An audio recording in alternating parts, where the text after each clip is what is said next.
Assalamualaikum warahmatullah.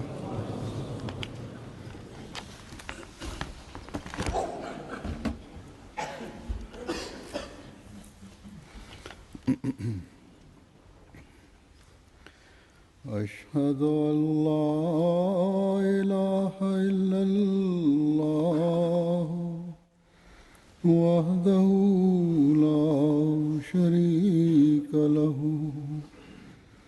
وأشهد أن محمدا عبده ورسوله أما بعد فأعوذ بالله من الشيطان الرجيم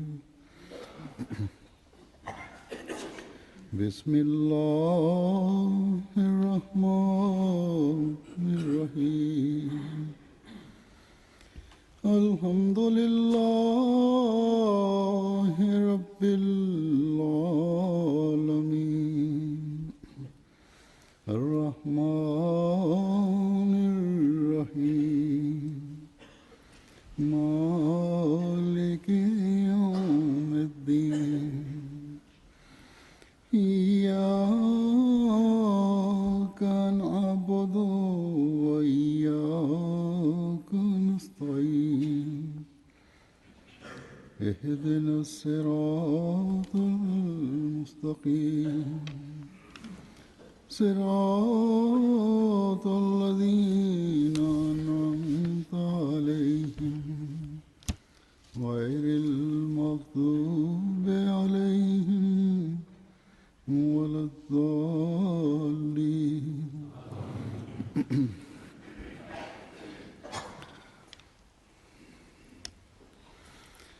एक रिवायत में आता है terdapat dalam sebuah riwayat bahwa Rasulullah SAW bersabda bahwa uzkuru, yakni sebutlah,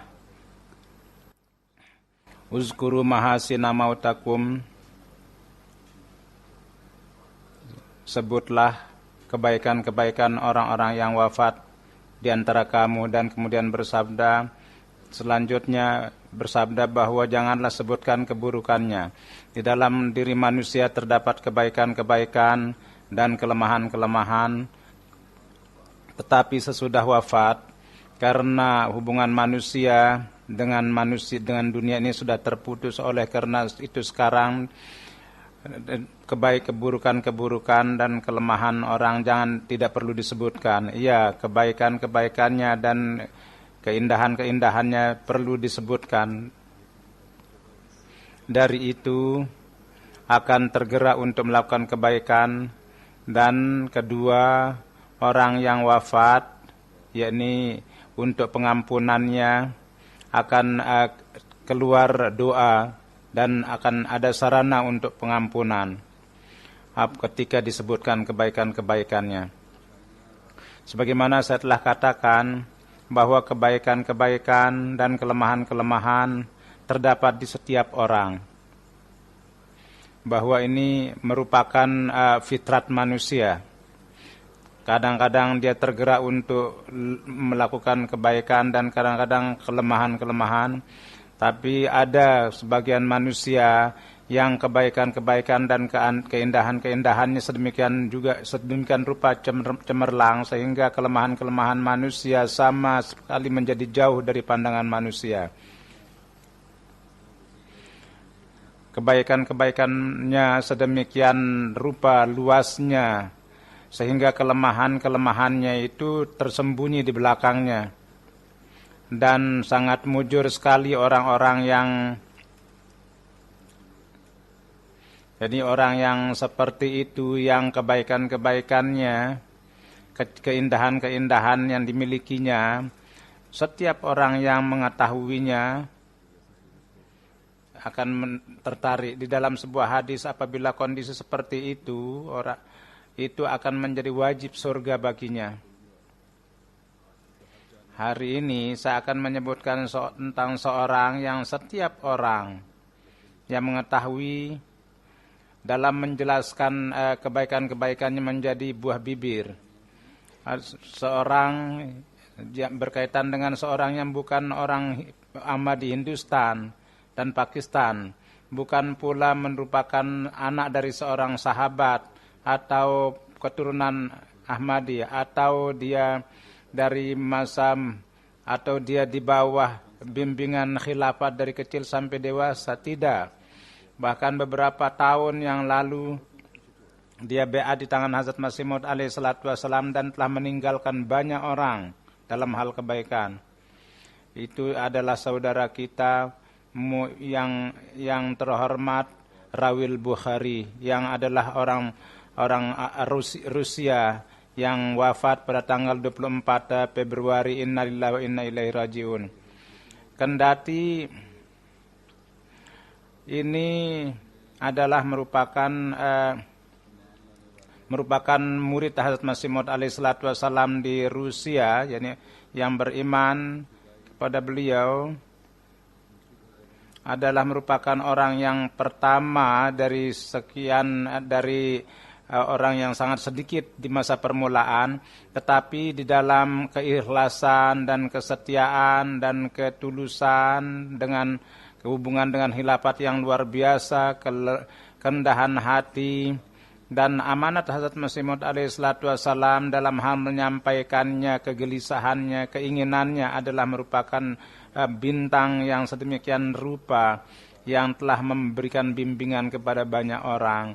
Dan insya Allah ketika Hazrat Masih Maud alaihi salatu wasalam, ilham Hazrat Masih Maud alaihi salatu wasalam sempurna bahwa Ahmadiyah seperti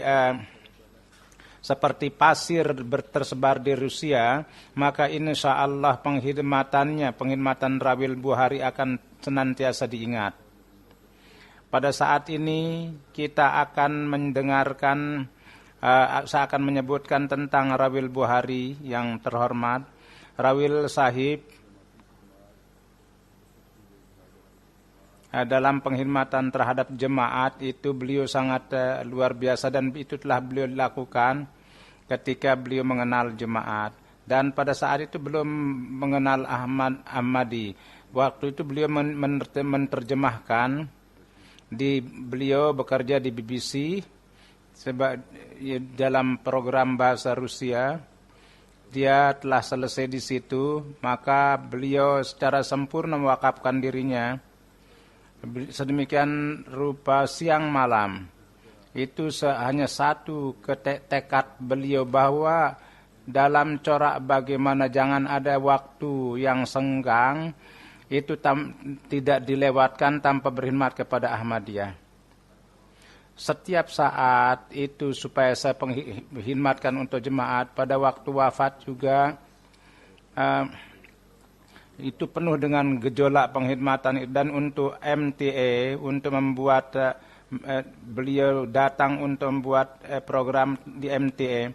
Pada saat persiapan dia datang, teleponnya bahwa tabiatnya itu kurang sehat, oleh karena itu tidak datang. Dan pada saat itu dia serangan jantung yang sangat, dan akhirnya beliau wafat. Dan umur beliau adalah 61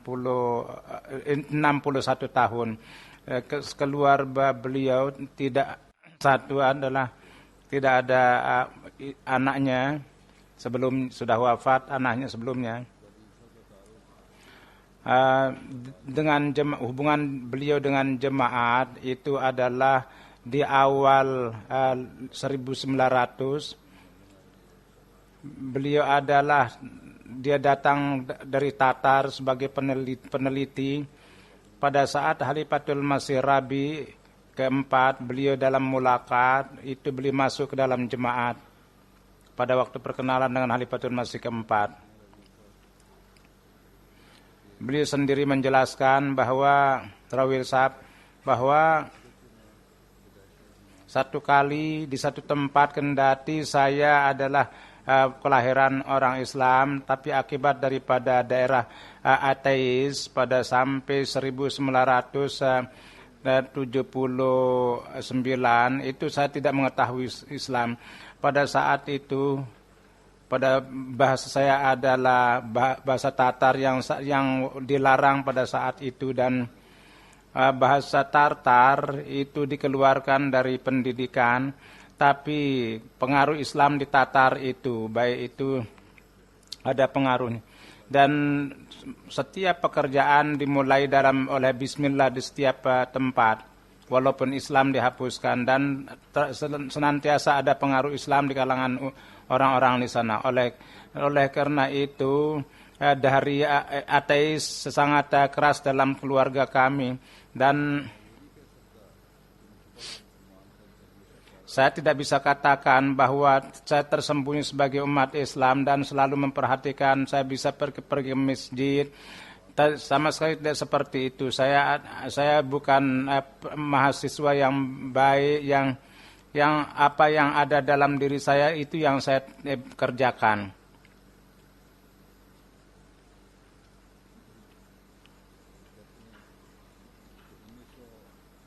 Kemudian beliau mengatakan pada tahun 1989 kondisi menjadi baik dan mulai merdeka, dan untuk sampai kepada agama yang benar, saya tahu bahwa untuk mengetahui agama tidak hanya dengan dalil akli, nikmat iman hanya Tuhan yang memberikan. Saya terjerat dalam kondisi yang seperti, dan ini hanya Islamlah yang memberikan ajaran yang terbaik, tapi kendati demikian ruh saya itu kosong, dan hanya satu yang menyelamatkan saya dari hal itu. Hanya beberapa orang yang saya bertemu di London yang saya anggap sebagai Islam yang hakiki, dan itu adalah jemaat yang di dunia Islam dianggap kafir, yakni aman, dianggap sebagai Islam, jemaat Islam. Ajaran jemaat Islam adalah tidak akan ada sampai kepada muhabbat, tidak sampai kepada Tuhan selama dia tidak mencintai manusia. Dan inilah tujuan saya, dan saya sampai, yakni ajaran saya, ilmu saya dan akal saya untuk dalil akli, yakni kehausan saya untuk mencari agama yang benar, dan gejolak agama hati saya hanya dapat di satu tempat. Hazrat Khalifatul Masih Rabi rahimahullah ta'ala pada tahun 1993 beliau bersabda bahwa kini dewasa ini itu pertama ada di Hengri pada tahun yang kedua, Khalifat yang kedua, akibat daripada kondisi terpaksa harus dihabiskan, dihilangkan. Dan kemudian yang buah yang paling pertama adalah pada Makhlus yang datang ke Inggris sendiri. Teman jadi pada Rawil sangat terkenal, oleh karena itu ada hubungannya dengan beliau, Mahlus Zulai. Dia berkali-kali dia membawanya ke masjid, dan beberapa pertemuan kondisinya hatinya menjadi berubah, dia hati Rawil menjadi berubah, dan dengan karunia Allah Subhanahu wa taala dia beat di sini, dan kembalinya di sana dia mulai bertablik, meletakkan pondasi tablik di sana. Dan Rawil Sahib yang beliau datang ke sana, dengan karunia Allah jemaat menjadi kuat, dan pengaruh yang zahir di situ diharapkan bahwa kini jemaat akan cepat berkembang di Tataristan yang merupakan negeri Rawil 2-3 tahun yang lalu, 2-3 tahun Anop Sahib dia datang ke UK, dan dia tegak dan dengan karunia Allah Subhanahu wa taala dia membuat kontak dan menyatakan dirinya sebagai Ahmadi. Anaknya pun juga dengan ikhlas dia mengadakan hubungan dengan jemaat, dan dia terus meneguhkan imannya. Kemudian beliau berkata bahwa untuk menerima Ahmadiyah bangsa itu tidak mudah, yang selama 70 tahun berada di bawah pengaruh ateis, dan kendati hubungannya dengan Islam tidak putus, kendati kendati dan perasaan Islam tetap tegak dalam diri mereka, tapi secara amal dari rincian agama Islam mereka tidak tahu, dan sebagai negara Islam tetap mereka berada, tapi pada amaliyahnya mereka itu tidak ada dalam Islam. Untuk masukkan mereka kembali ke Islam dan untuk meyakinkan tentang Tuhan yang Esa perlu kerja keras dan perlu doa. Dan ini merupakan perlu mukjizat. Oleh karena itu berdoalah sampai di mana kita bekerja keras, kita terus berdoa. Semua jemaat berdoa supaya Allah memperlihatkan mukjizatnya. Pada hakikatnya untuk revolusi rohani diperlukan doa-doa dan sebagaimana saya telah beritahukan bahwa memang beliau itu bukan keturunan Ahmadi, tapi bukan kelahiran Ahmadi, tapi melihat itu kita mengetahui bahwa seakan-akan dia sudah lama jadi Ahmadi. Dia dalam arti yang benar sebagai duta Ahmadi, dimanapun juga pergi beliau pasti menyebut jemaah, di mana beliau khawatir bahwa dengan nama jemaat itu mungkin ada reaksi, maka di sana dengan pemerintah dengan hikmah dia menyampaikan amanat Islam dan menjelaskan ajaran jemaat. Maka ketika bertanya ke orang-orang, maka dia menyebutkan nama jemaat dan kemudian memperkenalkan sepenuhnya, dan selalu memperhatikan bahwa di majelis mana dan buku apa yang perlu diberikan, literatur apa yang harus diberikan di majelis ini. Dalam lingkungannya ada politisi, penyair, dokter, dosen-dosen universitas dan mahasiswa dan orang-orang yang mahir dalam ekonomi dan laki perempuan termasuk di dalamnya. Dan Rawil Sahib sendiri seorang penyair yang sangat bagus dan seorang sastrawan yang baik, dan beliau seorang penterjemah dan seorang dai ilallah. Allah Subhanahu wa taala telah menganugerahkan berbagai bidang ilmu dalam diri beliau. Orang yang mengenal beliau dan mempunyai kontak itu banyak sekali, banyak kalangan-kalangan yang menjadi temannya, dan sampai amanat Islam kepada banyak orang, yang mana secara umum para mubalighin, di mana para mubalighin kita tidak bisa sampai di situ, dan itu kalau sampai juga cukup lama, tapi dengan keberadaan beliau itu dapat terisi.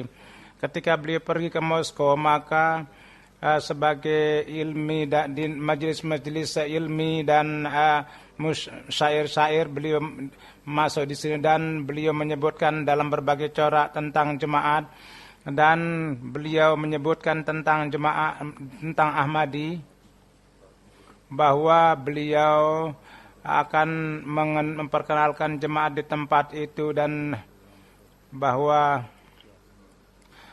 program apapun di akhirnya orang-orang sesudah memperkenalkan jemaat, maka beliau selalu memberikan buku-buku dan literatur.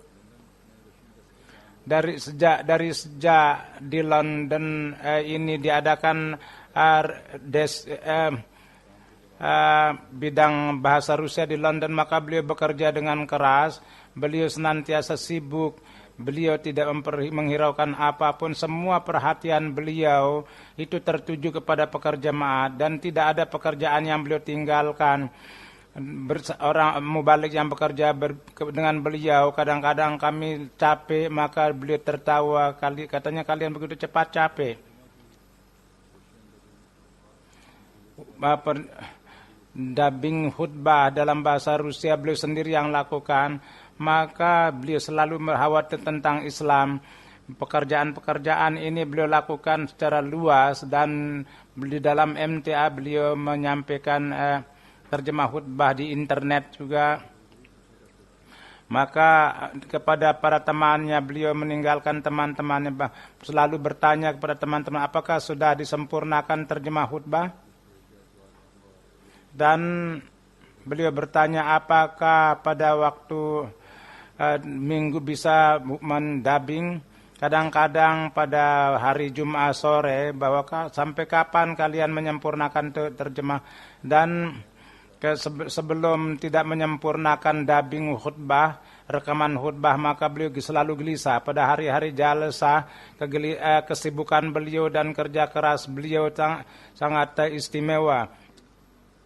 3 hari untuk pengkhidmatan agama, kekuatan amaliyah beliau dan gejolak amal secara khusus itu dapat dilihat bersama khutbah-khutbah, ceramah-ceramah orang lain pun juga. Selain khutbah yang lain juga, itu orang-orang yang ikut serta untuk mereka beliau menerjemahkan dalam bahasa Rusia, dan untuk orang-orang yang datang khutbah itu sangat beliau berjumpa dengan penuh hormat dan menjelaskan tentang akidah-akidah jemaat dan memberitahukan kepada mereka, jadi untuk teman-teman yang datang sehingga menambah keimanan. Kemudian memperhatikan keperluan tamu-tamu dan selalu mengatakan hendaknya keperluan para tamu harus diperhatikan. Tentang keberkatan jalsah salanah dalam berbagai macam cara beliau sebutkan bahwa untuk orang Ahmadi di berbagai tempat di Rusia sepanjang tahun, kalau kita terus bertabuk maka sedemikian tidak sebegitu pengaruh kalau kita bawa seorang untuk datang ke jalsah dan mempertemukan dengan khalifah. Oleh karena itu beliau selalu berusaha untuk membawa tamu, dan banyak sekali buku jemaat yang beliau terjemahkan dalam bahasa Rusia yang berguna untuk bertablik di berbagai tempat di Rusia. Untuk terjemah bahasa Quran pun juga beliau sangat baik terjemahkan. Jadi ini pekerjaan baik yang sangat baik yang sangat penting yang beliau kerjakan. Jadi Russian Desk itu bahwa saya pada tahun 1989 beliau memperhatikan terjemah Khalifatul Masih keempat, itu memulai terjemahan yang baru dan beliau telah sempurnakan. Sudah itu beliau menyebutkan tentang, dan itu sempurna di London. Dan pada waktu kerja beliau kerja keras sampai 3 hari. Dengan kerja keras beliau menyempurnakan pekerjaan itu, pekerjaan terjemah Al-Quran, karena itu merupakan pekerjaan yang besar. Itu dalam hal pengecekan setiap kata beliau cek apakah di dalam Al-Quran persis seperti itu sebagaimana yang kita terjemahkan. Yang dari bahasa Rusia itu sangat bahasa apa yang paling tepat untuk kita gunakan dalam bahasa Rusia. Kadang-kadang beliau mengatakan bahwa dalam mengecek satu saja itu sampai beberapa jam. Rawil Sahib mengerjakan dengan penuh ketelitian, dan akibat kerja kerasnya itu terjemah Quran bahasa Rusia 3 edisi telah disebarkan pada tahun 2006, di Moskow 2007, dan di Kyrgyzstan 2008. Dan ini merupakan sedekah yang berjalan untuk Rawil Sahib. Rawil Sahib sebagaimana saya telah katakan, beliau adalah seorang scholar besar, seorang penyair besar yang mendapatkan kehormatan luar biasa. Satu tembaga yang beliau dapatkan honor pada tahun 1996. Kemudian beliau mendapat hadiah-hadiah juga. 2006 beliau mendapat kehormatan of honor. Kemudian beliau mendapat, karena satu buku beliau belum mendapat hadiah juga. Dan kemudian 2009 beliau mendapat gelar juga dalam bahasa Rusia.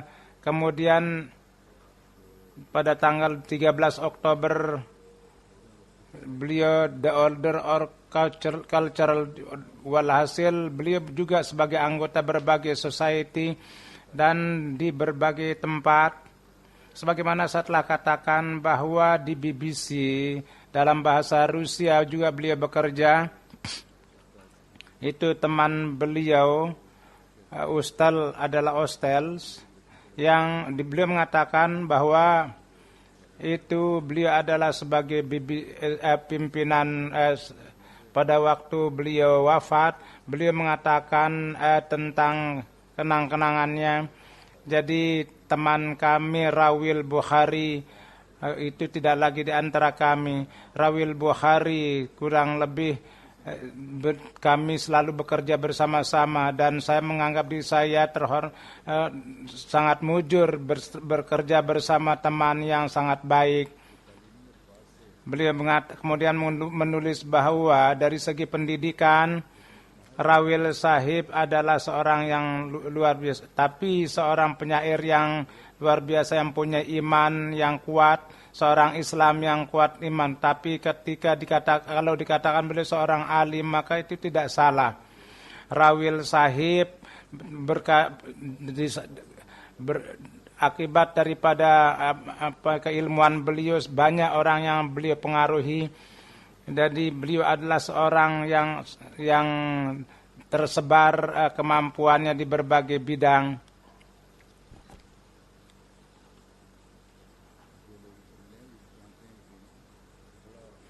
Jadi orang yang berjumpa dengan beliau mereka mengatakan bahwa dengan cara yang sangat manis beliau berbicara dan itu mempengaruhi setiap orang.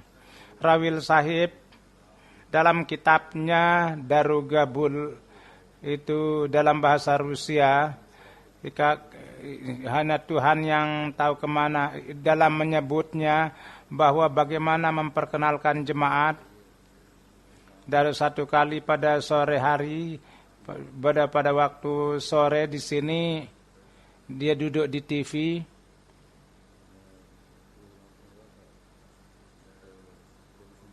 Dia mendengar program, maka telepon datang dan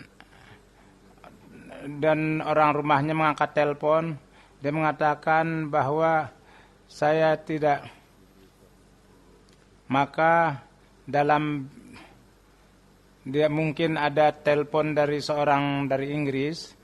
Balhasil ketika dia selesai bicara dengan orang rumahnya, maka dia memberitahukan orang yang telepon bahwa di sini ada tamu saya orang Rusia. Dan dia heran bahwa sesuai dengan cara Inggris tidak perlu diberitahukan. Walhasil dia mengatakan bahwa ini karena supaya saya anggap sebagai mukjizat, dan ini terjadi bahwa tiba-tiba saya dipanggil dekat telepon dan saya diberikan telepon, dan ketika sampai orang dia, maka dari mana saya datang? Saya dipanggil untuk datang ke Masjid Ahmadiyah. Di dalam pembicaraan itu dia menyebut Ahmadiyah dan saya menzahirkan keinginan saya, dan ketika waktu subuh saya dibawa ke masjid dan itu peristiwa di Patni. Jadi yang paling pertama yang saya lihat adalah slogan Ahmadiyah, Love for all, Hatid for none. Beliau mengatakan saya dari awal tertarik kepada Islam, ini disebutkan. Oleh karena itu semua pekerjaan saya tinggalkan dan saya mulai menerjemahkan buku Ahmadiyah dalam bahasa Rusia yang untuk mana saya diminta. Dan Mirza Tahir Ahmad, saya berjumpa dengan beliau dan dalam sesudah saya berjumpa 2 jam, maka kami melihat dunia dengan pandangan yang satu. Untuk saya ada banyak hal baru untuk saya yang didapatkan di sana. Kemudian saya tertarik dalam pekerjaan itu jadi walhasil saya mulai penterjemahan. Saya berpikir bahwa saya akan menerjemahkan buku, tetapi topik buku-buku itu sebegitu bersih sehingga dalam beberapa waktu masuk dalam benak saya. Itu bukan kebetulan. Ini merupakan takdir Allah yang membawa saya kemari. Kemudian sesudah mulakat, sebagaimana di pengerjaan terjemahan diberikan, sesudah beliau di Islamabad ditelepon, beliau disiapkan tempatnya, maka di sana ada tempat terbuka dan saya diberikan kamar, maka saya bekerja sangat indah dan saya sangat senang. Kemudian beliau mengatakan, kemudian di Islamabad bekerja 4 minggu dan saya dapat pekerjaan dan saya menerjemahkan 4 buku. Dalam menerjemahkan kitab itu, semua pendakwaan jemaat itu sangat menarik untuk saya, dan yang paling tertarik saya pendakwaannya adalah bahwa tidak lama lagi Islam akan tersebar di seluruh dunia. Kemudian menulis bahwa jemaat Ahmadiyah mendakwakan bahwa dialah jemaat yang selain tidak ada jemaat yang pada zaman ini akan bertanggung jawab membawa revolusi rohaniah. Ini tertulis dalam bahasa Rusia. Inilah jemaat yang akan menjadikan dunia meyakini Tuhan yang Esa, dan ini jemaat yang merupakan pendakwaan Masih, dan jemaat ini sedang melawan dunia dan menantang kepada seluruh kekuatan dunia untuk bertanding. Jemaat yang kecil ini yang menantang ini bukan hanya sekedar rincian Islam yang didapatkan, bahkan di dalam setiap agama Islam termasuk agama Kristen itu menantang di dalam dunia rohani secara terbuka.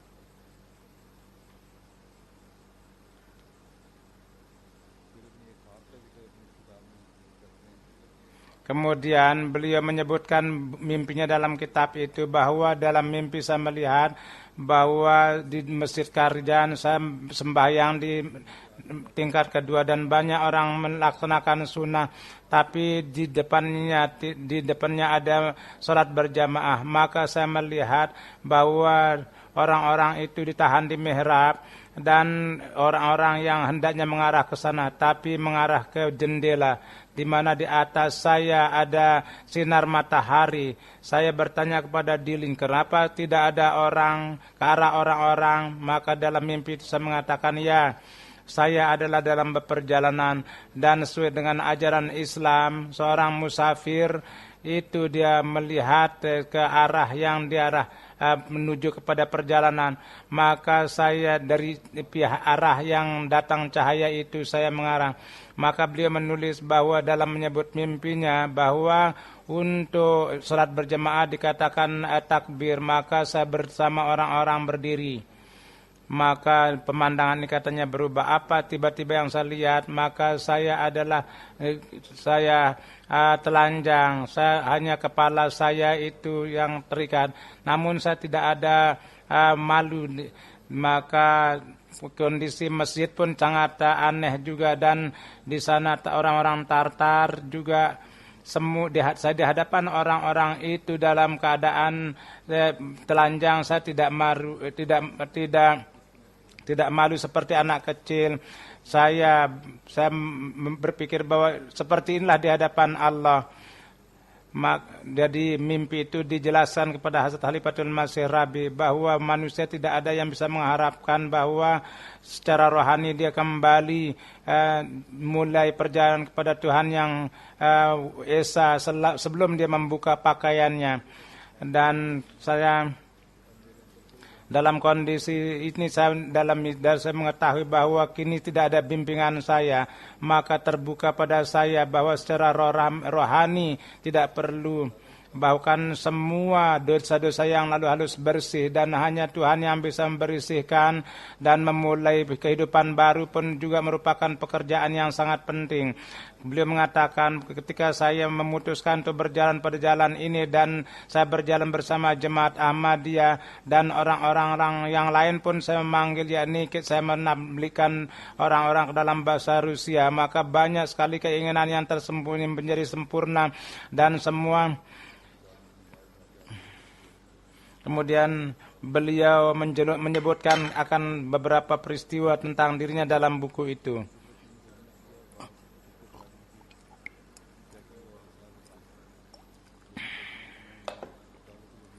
Beliau juga memperbaiki buku-buku dan Dakwatul Amir, kemudian penumpahan darah atas nama agama,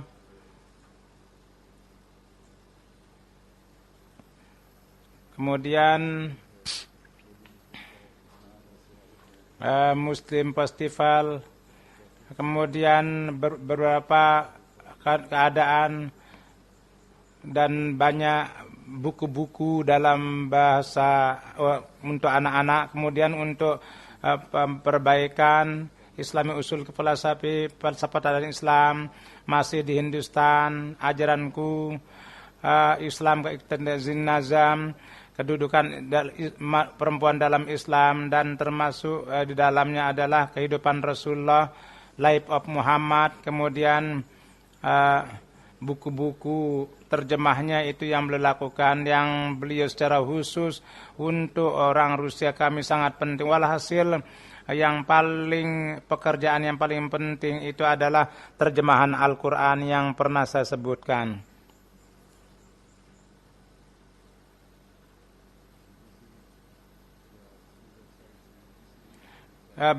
BBC dan website yang berbagai website itu disebutkan tentang beliau.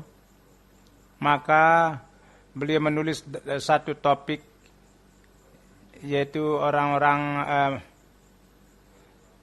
yang menulis topik itu namanya adalah Ambulance. Beliau menjelaskan tentang keistimewaan beliau, tidak pernah telat. Ini merupakan contoh untuk kita. Beliau seorang Muslim yang benar dan seorang yang alim. Orang BBC setengah jam menyebarkan tentang beliau, yang mana suara beliau diperdengarkan, dan Dr. Abdul Salam juga disebutkan, dan beliau menyebutkan bahwa dia adalah seorang Ahmadi Islam, dan menyebutkan juga tentang Dr. Abdul Salam. Dan beliau, orang-orang BBC menyebutkan beliau adalah beliau Tataristan juga menyebut tentang beliau, dan beliau diseratkan tentang kecintaan kepada beliau, kecintaan kepada bangsa beliau. TV juga menyebutkan, dan internet juga, dan website juga menyebutkan tentang beliau, menulis tentang beliau. Berkenaan dengan beliau ditulis di internet bahwa beliau adalah orang Ahmadi Muslimah, orang Ahmadi Islam, dan beliau interviewnya juga disebutkan, dan beliau sebutkan tentang hubungan beliau dengan Ahmadi, dan dalam menjawab sebuah soal bahwa perjalanan saya dari dunia, dari Australia, di mana Ahmadiyah memanggil saya ke London, dan Ahmadiyah dijadikan sebagai tabligh Islam, dan motonya adalah Love for all, Hatred for none, dan di dalamnya itu tidak ada satu pekerjaan yang bertentangan dengan Islam, tidak ada dalamnya, dan tidak ada yang bertentangan dengan Islam. Dan dikatakan bahwa hanya Islam Ahmadiyah lah yang hakiki Islam. Islam bukan hanya untuk Maulwi saja, tapi untuk seluruh umat manusia. Dan beliau selalu mencari kebenaran, dan beliau selalu mencintai iman beliau. Beliau menulis bahwa ketika saya mendapatkan jalan saya dan ajaran Islam, pondasi Islam, dan mulai belajar bahasa Inggris pada saat menerjemahkan, sudah itu ketika saya terputus dari kehidupan umum, maka ini merupakan karunia. Maka saya bergejolak hati saya untuk, jadi sesudah masuk dalam jemaat sedemikian rupa berkat yang didapatkan, dan saya dipanggil dalam beberapa konferensi di Rusia juga, dan beliau bertanya apakah ada guru beliau. Dalam menjawab, katanya sudah bapak saya, ustadz saya adalah Khalifah Ahmadiyah. Saya tidak jadi kalau saya bertemu 20 tahun yang lalu dengan guru yang seperti itu, saya akan dapat banyak bekerja untuk agama. Rawil Sahib, kendati beliau memiliki banyak kebaikan-kebaikan dan kecantikan-kecantikan, namun kebaikan-kebaikan itu yang mendahulukan beliau, mengutamakan beliau adalah beliau seorang yang rendah hati dan sangat tulus, yang kecintaan kepada khalifah dan beliau fana kepada khalifah, dan ini merupakan ikatan rohani yang sangat kuat yang di hadapan yang selain itu tidak ada yang lebih baik daripada itu menurut pandangan beliau. Saya akan sebutkan bahwa dalam bulan Desember tahun lalu itu saya berjumpa dengan beliau. Beliau mengatakan, saya dan Rawil Sahib, saya datang untuk berjumpa. Maka Rawil Sahib mengusulkan bahwa kalau ada izin dan saya bertanya, maka saya akan siapkan satu buku dalam bahasa Rusia dan di mana disebutkan tentang sejarah jemaat dan juga keberatan-keberatan dijelaskan, di mana kadang-kadang orang-orang keberatan padahal karena para ulama itu mendapatkan informasi yang salah. Oleh karena itu dan didapatkan website yang bertentang jemaat, maka saya katakan bahwa ya boleh menulis kitab, tetapi secara khusus satu-satu keberatan itu dijawab, dibuat dalam topik-topik kecil dan sebarkan, kemudian kirim ke website. Kemudian maka Rawil Sahib segera mengatakan ya. Maka sudah meeting, beliau mengatakan bahwa ketika keluar, maka Rawil Sahib mengatakan bahwa saya dari sejak lama berpikir bahwa dari pekerjaan ini mulai dari mana. Kini hari ini Huzur telah memudahkan pekerjaan saya dan semua gambaran itu ada di hadapan saya. Dan bagaimana topik kitab itu disebarkan, dan ini tanpa berkat khilafah tidak mungkin. Beliau mengatakan hari ini saya sedang memulai itu, dan selain itu disiapkan juga website bahasa Rusia. Itu pun juga ketika saya katakan cepat kirimkan laporan dan siapa yang bekerja dan bagaimana bekerja dan apa caranya. Maka Rawil Sahib dalam kaitan itu beliau membuat kontak dengan di Jerman juga Malik Saib Insab, dan yang dengan perantaraan itu beliau memulai pekerjaan ini. Kemudian jadi pada saat bekerja datang panggilan dari Allah Subhanahu wa taala, walhasil ketika beliau segera ketika memulai pekerjaan, maka beliau segera memulai pekerjaannya itu. Beliau menulis Rawil Sahib itu keistimewaannya adalah bahwa beliau bekerja tanpa menyanyiakan waktu. Orang-orang yang dekat dengan beliau yang bekerja mempunyai kesempatan bekerja dengan beliau pasti memberikan kesaksian bahwa beliau selalu cepat dalam setiap pekerjaan, seakan-akan sangat kurang sekali waktunya. Ya, dan beliau berusaha setiap pekerjaan diselesaikan dengan cepat, dan dalam waktu yang singkat beliau menyelesaikan banyak pekerjaan.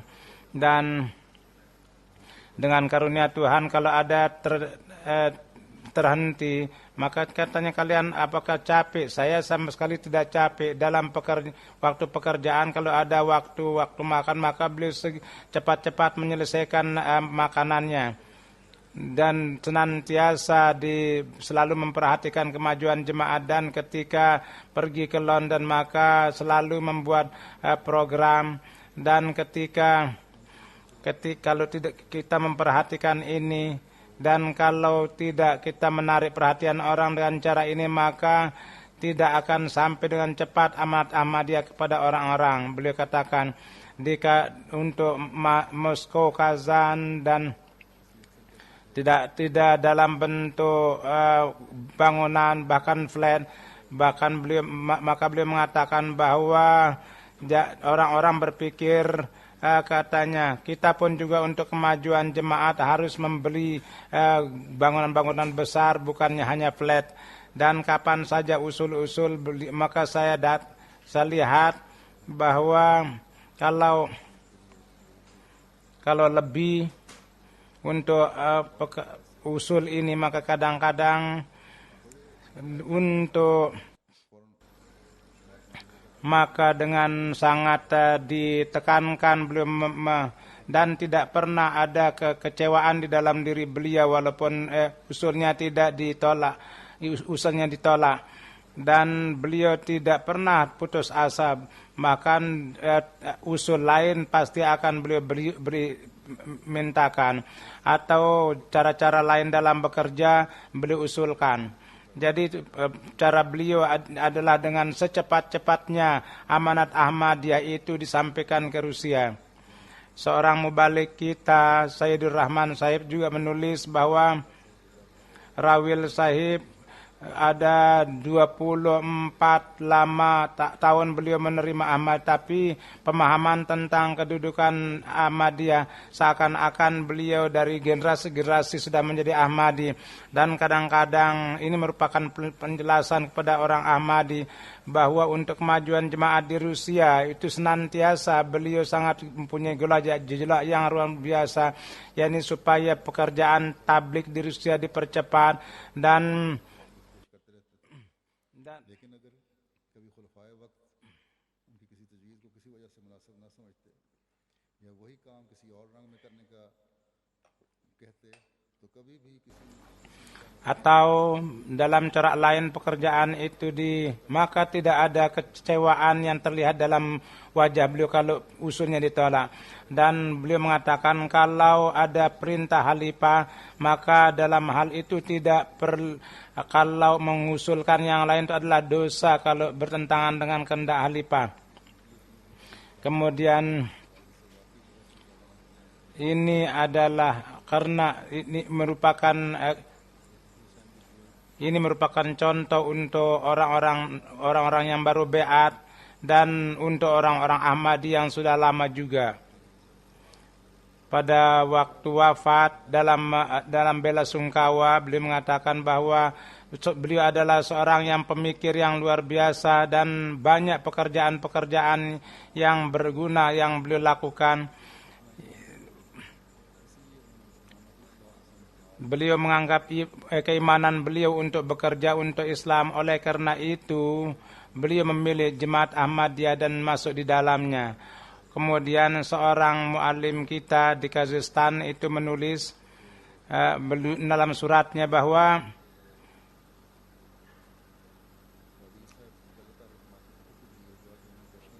Rawil Sahib adalah beat lewat terjemah. Beliau seorang yang sangat baik dan beliau sesudah kalau saya hidup sudah operasi saya akan mewakafkan diri saya. Beliau seorang yang mukhlis dan satu kali ketika beliau pergi ke London untuk pekerjaan MTA maka beliau mengatakan untuk mendoakan beliau dan sampai di sana beliau menulis surat bahwa untuk doa. Kebanyakan beliau selalu berbicara tentang topik bahwa di negara-negara Timur Tengah bagaimana disampaikan amanat Ahmadiyah.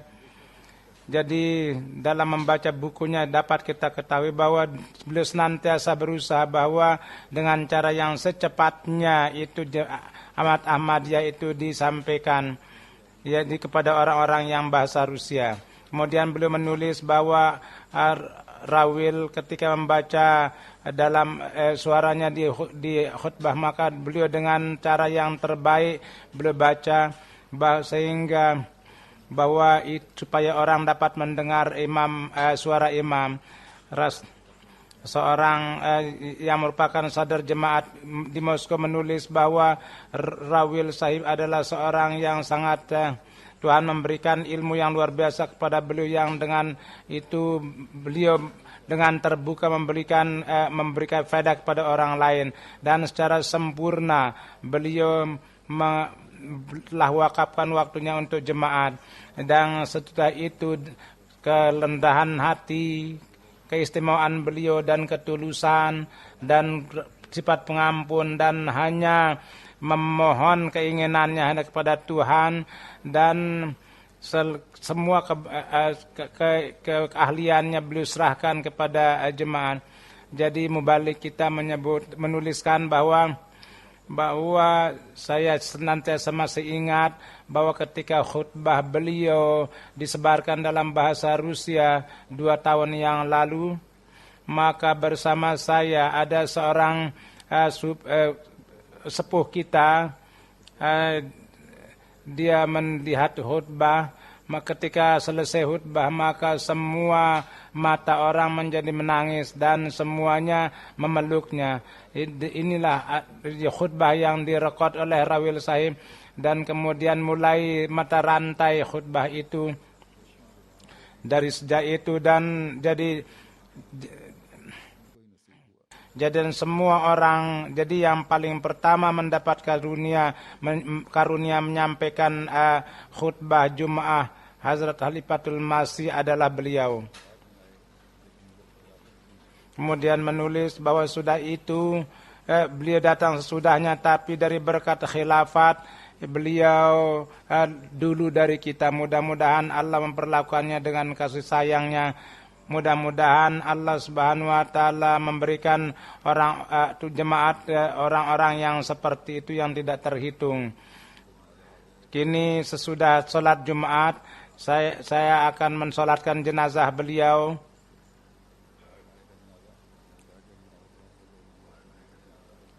Jadi saya akan sholatkan jenazahnya di sini.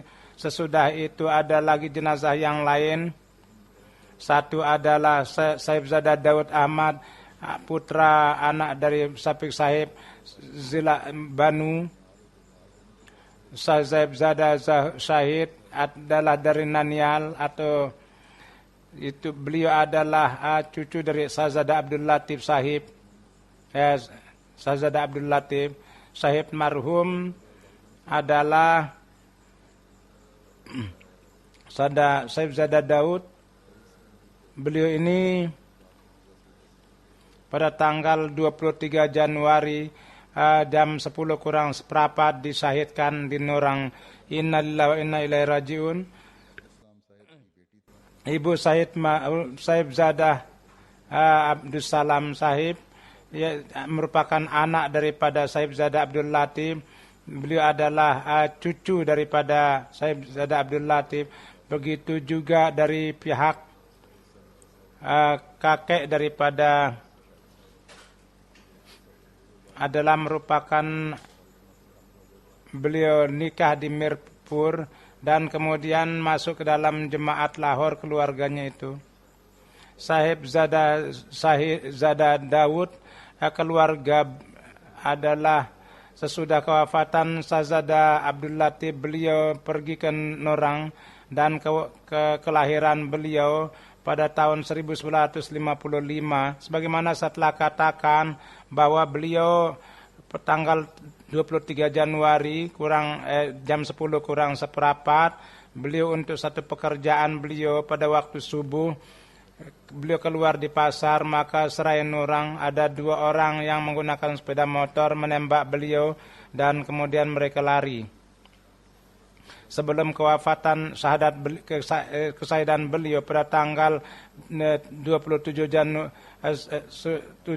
Januari, orang-orang Khatamun Nubuwat itu mencaci maki jemaat dan menghasut orang-orang bahwa nampaknya orang-orang ini harus disahidkan.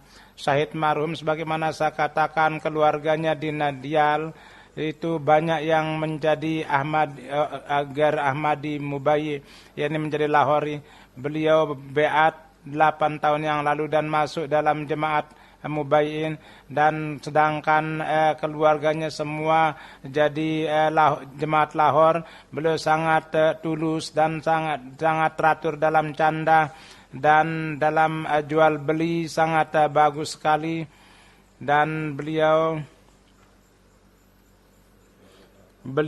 adalah sakit jantung dan beliau dioperasi bypass, tapi kendati demikian beliau puasa. Jadi beliau pensiun dari pekerjaan dan keluarga. Kalau begitu Tuan pensiun, maka beliau mengajukan untuk pensiun. katanya di dalam waktu bekerja banyak kelemahan-kelemahan saya dalam bekerja. Oleh karena itu pensiun saya berikan kepada pemerintah supaya sesudah pensiun beliau merawat tanah beliau.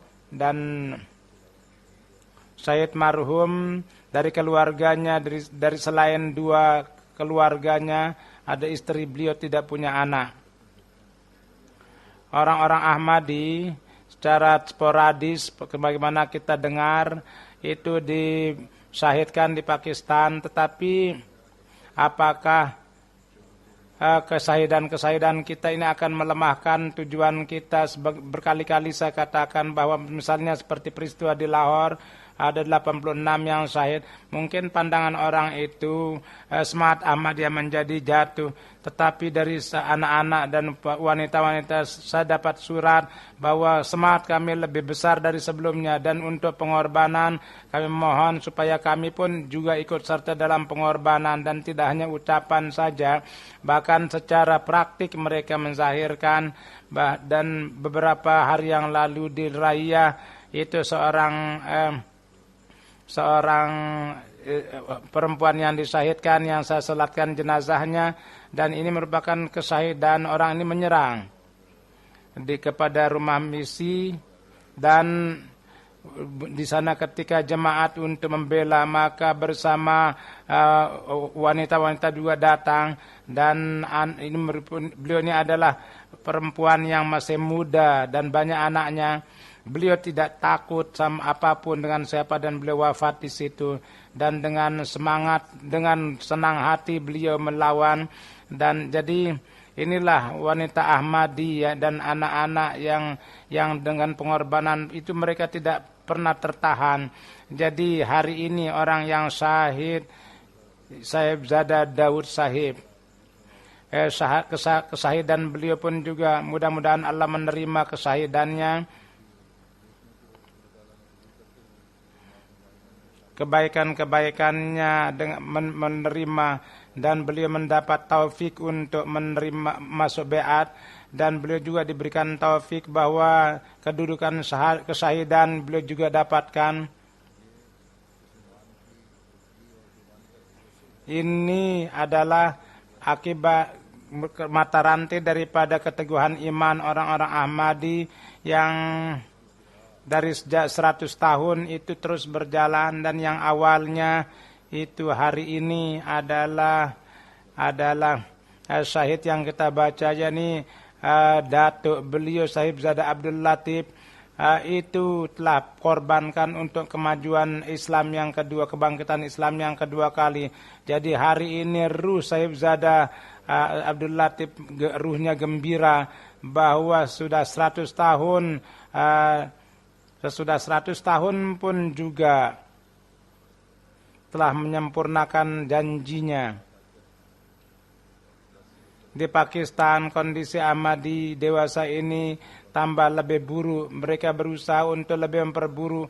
Oleh karena berdoalah untuk orang-orang Ahmadi Pakistan. Mudah-mudahan dari segala segi Allah Ta'ala melindungi orang Ahmadi dan menjauhkan dari bahaya, dan Tuhan segera mencengkeram lawan-lawan jemaat itu. Ya, jenazah yang kedua adalah teman kita yang muhlis, Mirza Nasir Ahmad, advocate dari Lahore, yang tanggal 25 Desember beliau wafat. Innalillahi wa inna ilaihi rajiun. Beliau beat pada tahun 1948, dan dari pihak jemaat itu tim yang ada itu beliaulah anggotanya, anggota advokat kita, dan advokat yang bekerja untuk jemaat di Supreme Court. Beliau menyebutkan tentang jemaat di Haftarus mingguan Lahore, dan beliau dapat banyak kesempatan untuk berkhidmat kepada jemaat. Beliau dalam ordinansi yang zalim pada tahun 1984, beliau pun juga ikut serta dalam panitia itu. Dan beliau sebagai sekretaris Tanata dalam jemaat di Lahore, dan beliau adalah mufti daripada jemaat Lahore, dan kemudian beliau dapat topik juga berkhidmat pada tanggal 28 Mei. Beliau pun juga ada pada saat itu di Masjid Darul Zikir ketika peristiwa tanggal 27 Mei, dan anak beliau luka di sidang. Dengan kerja keras, dengan tekad beliau tetap duduk di sana, dan beliau sangat berdoa, dan beliau seorang yang selalu ceria berjumpa dengan siapapun. Untuk setiap pengorbanan jemaat beliau siap sedia, dan beliau sesuai dengan berbicara dengan lingkungan, dan beliau mudah-mudahan beliau adalah musi, mudah-mudahan Allah mengangkat derajatnya. Dan ada lagi satu jenazah, Rabiah Begum Sahibah, istri daripada Master Ali Sahib dari Assam, India. Beliau ini pada tanggal 20 Januari beliau wafat. Innalillahi wa inna ilaihi raji'un. Beliau ini adalah istri Sadr Lajnah Assam. Beliau bersama suami beliau senantiasa bekerja untuk jemaat, dan karena suami itu adalah Amir Bangal Assam, beliau seorang yang muhlis dan seorang wanita yang setia. Dari keluarga, selain suami, ada 3 anak beliau juga yang kini sekarang di Jepang. Mudah-mudahan Allah meninggikan derajat beliau. Semua jenazahnya sebagaimana setelah katakan, sudah jemaat, sholat Jumat saya akan sholatkan. Alhamdulillah. Alhamdulillah nahmaduhu wa nasta'inuhu wa nastaghfiruh wa nu'minu bihi wa natawakkalu alayhi wa na'udzu billahi min shururi anfusina wa min sayyiati a'malina. من يهده الله فلا مضل له ومن يضلل فلا هادي له ونشهد أن لا إله إلا الله ونشهد أن محمدا عبده ورسوله. عباد الله رحمكم الله، إن الله يأمر بالعدل والإحسان وإيتاء ذي القربى وينهى عن الفحشاء والمنكر والبغي يعظكم لعلكم تذكرون. اذكروا الله يذكركم وادعوه يستجب لكم ولذكر الله أكبر.